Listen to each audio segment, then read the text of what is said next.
So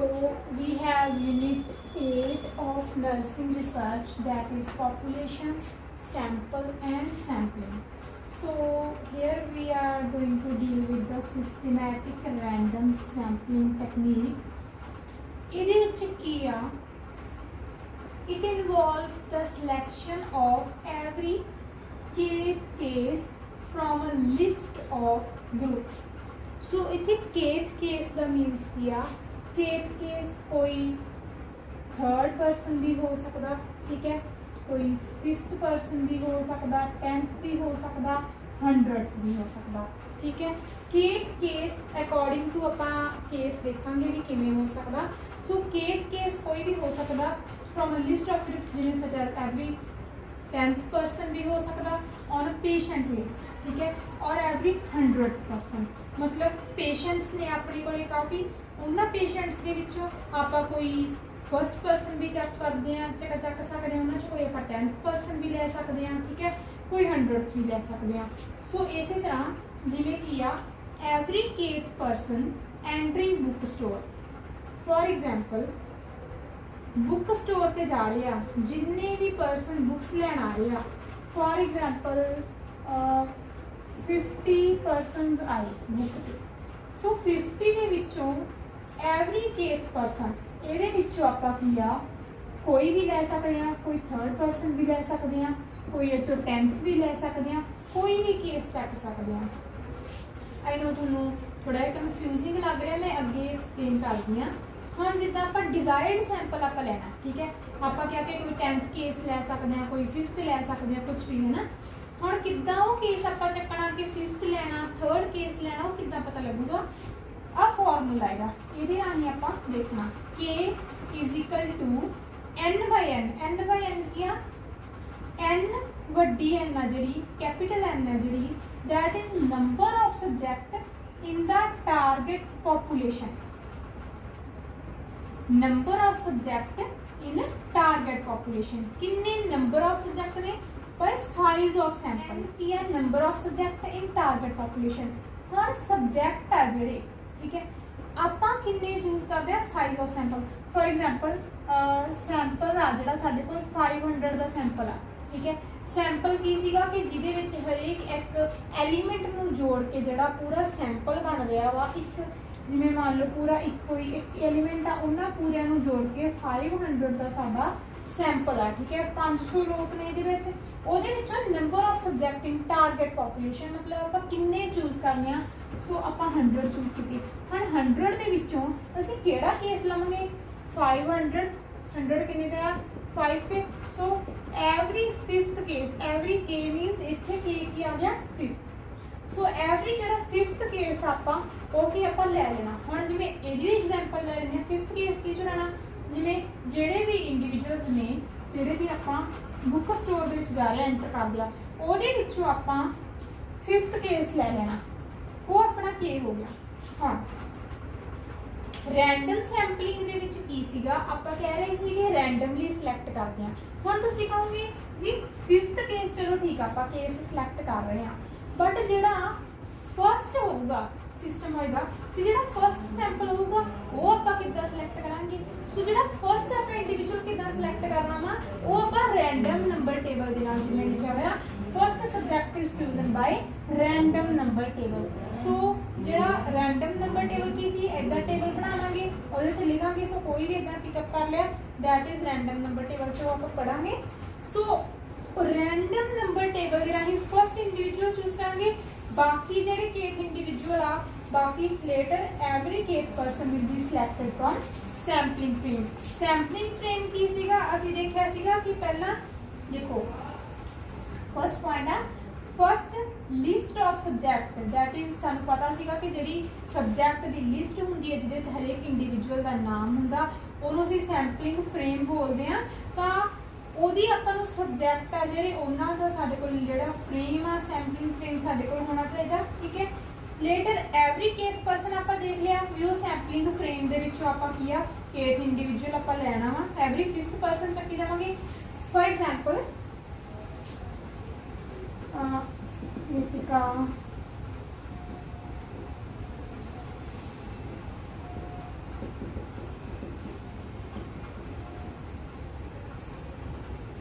इदा for example कोई भी नाम आ फर्स्ट जो सबजैक्ट आ वो असी रैंडम नंबर टेबल के नाल सिलेक्ट कर लिया फर्स्ट हो गया दैन एवरी फिफ्थ 1 2 3 4 जोड़ा भी फिफ्थ नंबर ते चक लिया दैन 1 2 3 4 इतने कोई नाम आ फिफ्थ चक लिया इस तरह आप चूज करने हैं ठीक है ये हो गया फर्स्ट सब्जेक्ट नंबर ने then population must be in random order okay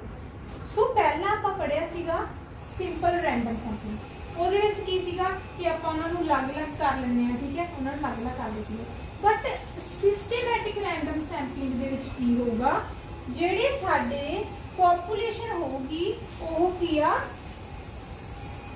random order ਦੇ ਵਿੱਚ ਹੋਊਗੀ ਸੋ ਰੈਂਡਮ ਆਰਡਰ ਦਾ ਮੀਨਸ ਕੀ ਆ ਮਿਕਸਚਰ ਹੋਣਾ ਚਾਹੀਦਾ ਹੈਟਰੋਜੀਨੀਅਸ ਹੋਣੀ ਚਾਹੀਦੀ ਹੈ ਹੋਮੋਜੀਨੀਅਸ ਨਹੀਂ ਹੋਣੀ ਚਾਹੀਦੀ ਜੇ ਹੋਮੋਜੀਨੀਅਸ ਹੋਊਗੀ ਫਿਰ ਤਾਂ ਤੁਹਾਨੂੰ ਪਤਾ ਲੱਗ ਗਿਆ ਆਪਾਂ ਕੀ ਕਰਦੇ ਹਾਂ ਬਾਇਸ ਕਰ ਰਹੇ ਹਾਂ ਹਨਾ बट आप की करना वा उन्होंने सैग्रीगेट नहीं करना हैगा ठीक है आप उन्होंने मिक्सचर ऑफ एलीमेंट्स मतलब जेड़े भी आ एज होगी उन्होंने ठीक है या फिर की आ कोलकाता दिया मुंबई दिया जो भी आ वो सारे सेम होने चाहिए उन्होंने मिक्सचर होना चाहिए उन्होंने असी एज के वाइज उन्होंने जेंडर के वाइज को अलग नहीं करना सो मिक्सचर होना चाहिए दोबारा आ रहे हैं आप रिवाइज करके एक बार की है सिस्टमैटिक रैंडम सैंपलिंग दे विच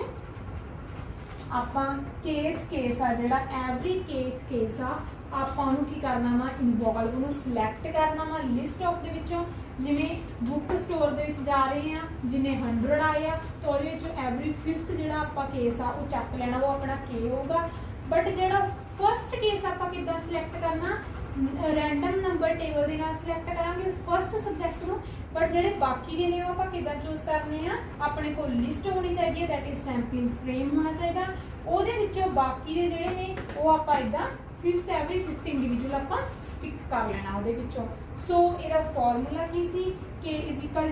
n/n n कैपिटल की आ number of subject in target population size of sample sample का कितना साइज आ फॉर एग्जांपल 500 आ नंबर ऑफ सब्जेक्ट ਜਿਹੜੇ ਆਪਾਂ टारगेट पॉपुलेशन चूज ਕੀਤੇ ਆ 100 ਆ ਸੋ ਇਹਦੇ ਅਕੋਰਡਿੰਗ k ਕਿਹੜਾ ਹੋਇਆ kth case every 5th case होया फॉर एग्जांपल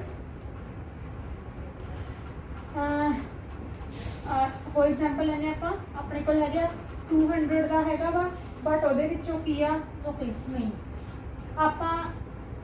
600 ਲੈ ਲੈਂਦੇ 600 ਦਾ ਸੈਂਪਲ ਆ ਉਹਦੇ ਚੋਂ ਆਪਾਂ ਨੂੰ 300 ਚਾਹੀਦਾ ਵਾ 300 ਆਪਣੀ ਜਿਹੜੀ ਹੈਗੀ ਆ ਆਪਾਂ ਸਬਜੈਕਟ ਚੂਜ਼ ਕੀਤਾ ਉਹਦੇ ਵਿੱਚੋਂ ਕੇਸ ਕਿਹੜਾ ਹੋਊਗਾ 3 to 2 every second okay every second case ਆ ਜਿਹੜਾ ਆਪਾਂ ਉਹਦੇ ਵਿੱਚੋਂ ਆਪਾਂ ਪਿਕ ਕਰਾਂਗੇ ठीक है सो ये सीगा अपने कोले sample sampling technique so this is all about your systematic random sampling merits of the systematic random sampling first one is convenient and simple so simple किदा है कि आप एवरी केस पर्सन आ ठीक है वो आप चूज कर लेना कोई भी जो पर्सन आ 100 divided 500 का ऐसे 5th केस सीगा सो सिंपल आ 5th केस चक लिया then distribution is spread over entire given population ठीक है सारी जिहड़ी पॉपुलेशन आ वो की आ डिस्ट्रीब्यूट होई हुई आ ठीक है जिन्नी पॉपुलेशन आ की आ डिस्ट्रीब्यूट होई हुई आ सो ओदे विचों आपां की आपां पॉपुलेशन सिलेक्ट कर लैनी आ पर्सन सिलेक्ट कर लेना लेस टाइम कंज्यूमिंग इन्ना टाइम कंज्यूम ही नहीं होंदा सानू पता इन्नी पॉपुलेशन है इन्ना इंडिविजुअल चक लिया 5th चक लिया 10th चक लिया सो टाइम कंज्यूमिंग नहीं हैगी cheaper than simple random sampling simple random sampling दे नालों चीप किद्दां वाले किद्दां क्योंकि सिंपल रैंडम सैंपलिंग आप कंप्यूटर वाली करते हैं लॉटरी मैथड करते हैं ठीक है जी सो रैंडम टेबल करते हैं एंड वो की होंदी है थोड़ी जी ये चीपर आ सिंपल रैंडम सैंपलिंग दे नालों then better representative when population elements are randomly distributed ਸਾਨੂੰ ਪਤਾ ਜਦੋਂ ਆਪਾਂ ਐਲੀਮੈਂਟਸ ਆ ਸਾਡੇ ਉਹਨਾਂ ਨੂੰ ਆਪਾਂ ਕਦੇ ਰੈਂਡਮਲੀ ਡਿਸਟ੍ਰੀਬਿਊਟ ਕਰਦੇ ਆ ਤਾਂ ਬੈਟਰ ਰਿਪਰੈਜ਼ੈਂਟੇਟਿਵ ਆ ਠੀਕ ਹੈ ਬੈਟਰ ਆਪਾਂ ਰਿਪਰੈਜ਼ੈਂਟ ਕਰ ਸਕਦੇ ਹਾਂ demerits किया if not randomly selected then it becomes non randomized demerits ਇਹਦੇ ਕੋਈ ਜ਼ਿਆਦਾ ਨਹੀਂ ਹੈਗੇ ਵੈਸੇ ਵੀ ਇਹਨਾਂ ਨੇ ਲਿਖਿਆ ਹੋਇਆ if मतलब जे हो जवे वैसे demerit नहीं आ if not randomly selected then it becomes non randomized J randomly select नहीं करांगे तो नॉन रैंडमाइज होगी, बट करांगे रैंडमली सिलेक्ट तो फिर भी डीमेरिट्स आए।